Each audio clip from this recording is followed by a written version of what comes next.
Hi, I'm Alex Kieffer, and welcome to the Bulldog Briefing, a show that's shorter than a conversation with Mrs. Martin, funnier than a period with Mr. Meisner, and more informative than a period with Mr. Anderson. Hey, come on!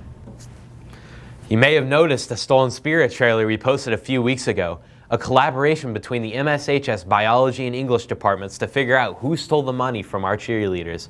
Here's a wrap-up of the whole project by Ryan Ziegler and Will Holleman.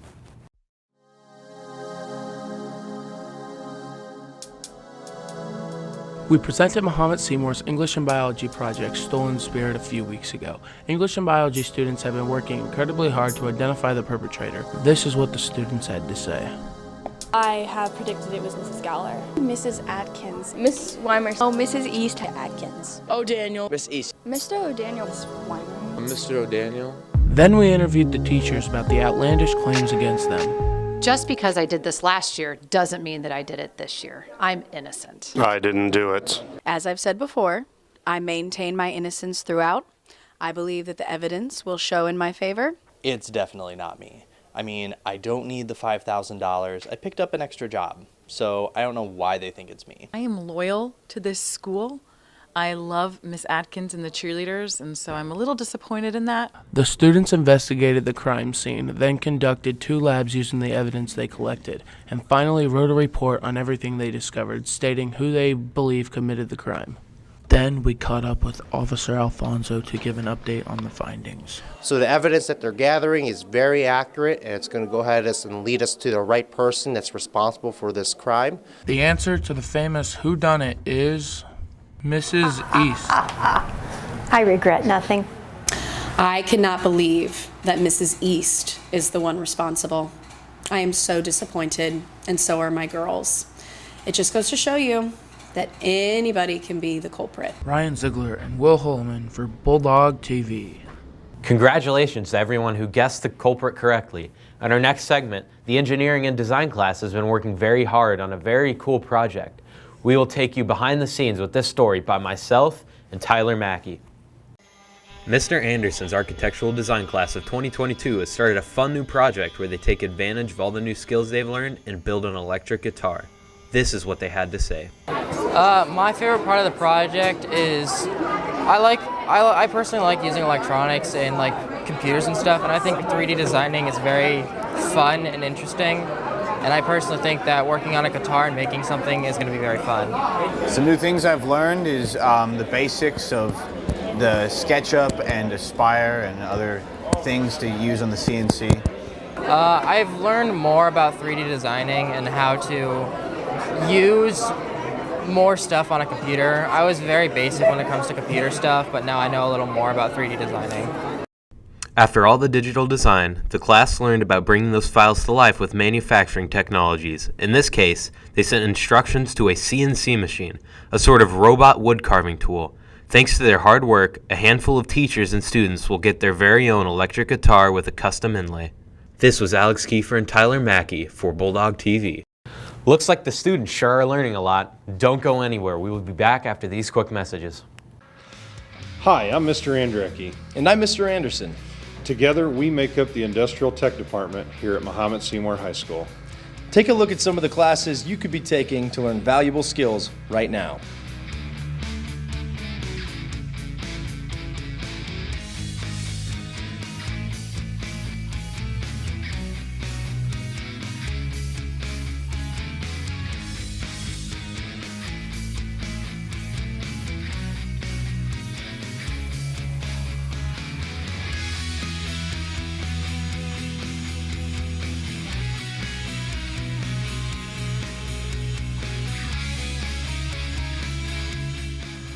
Your best high school experience is still ahead.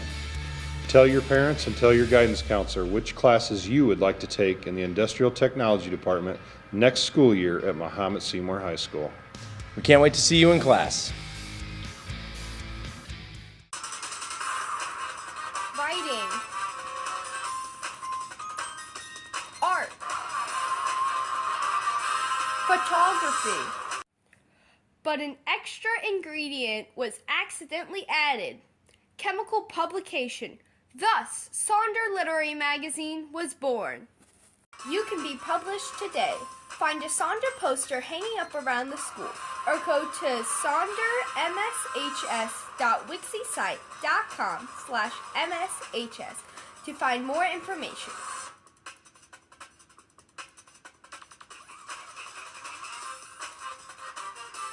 Feel free to reach out to Mr. O'Daniels, Miss Oakes, Miss East, or Mrs. Colborg for any other questions. The Mahomet-Seymour Ag Supply Store is 100% run by students. They partner with Prairieland Feeds of Savoy. Every product carried at Prairieland is also sold right here at MSHS. All proceeds go to student scholarships. They are open Monday through Friday from 8:30 a.m. to 3 p.m. Thank you so much for your support. On the sports side of things, here's a shout out to the football team who had a historic year. Conference champs, undefeated regular season, and advancing to the IHSA Elite 8. Here's a quick highlight reel of their playoff run from Mason Corray.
And that's not all for our football segment, as Brennan Hauser and Taylor Tarter took to the halls to see who could score in their NFL trivia game.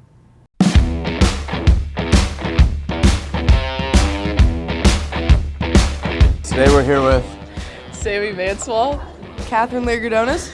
All right, and my first question is, how long is a football field? 100 yards.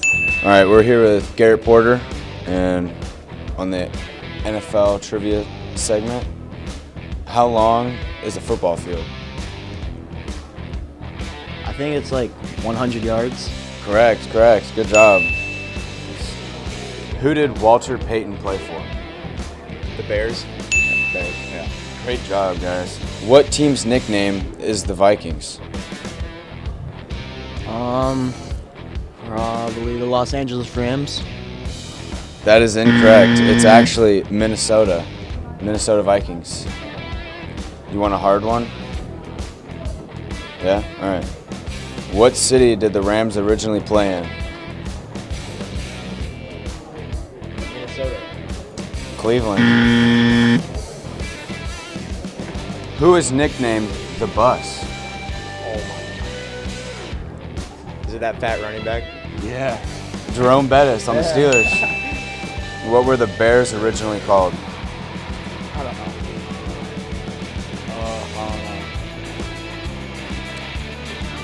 Or something. What were the Bears originally called?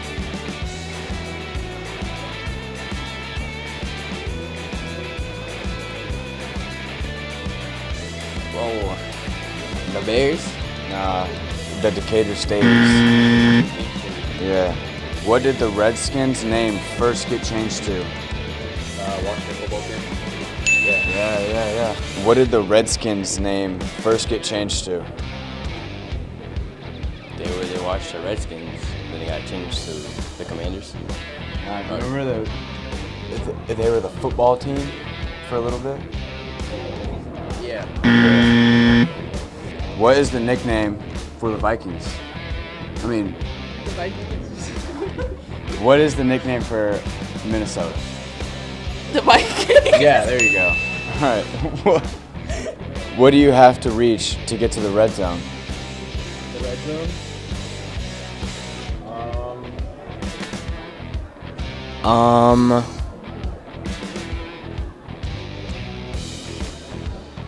Next question, please. What are the two teams that use the same home field? I think it's the Bills and the Giants. Nah, you got one of them. It's Jets and Giants. What is the nickname for Arizona? Arizonians. Incorrect. It's the Cardinals. Who won the first Super Bowl? You should know this. The Green Bay Packers. There we go. There we go. Great job, guys. All right, let's go edit, baby. Wow, you Bears fans need to work on your team history. Anyways, that's all we have for this time. Don't forget to follow Bulldog TV and subscribe right here on YouTube. Stay strong for finals week. You got this. We'll see you next time. This was Alex Kieffer for Bulldog TV.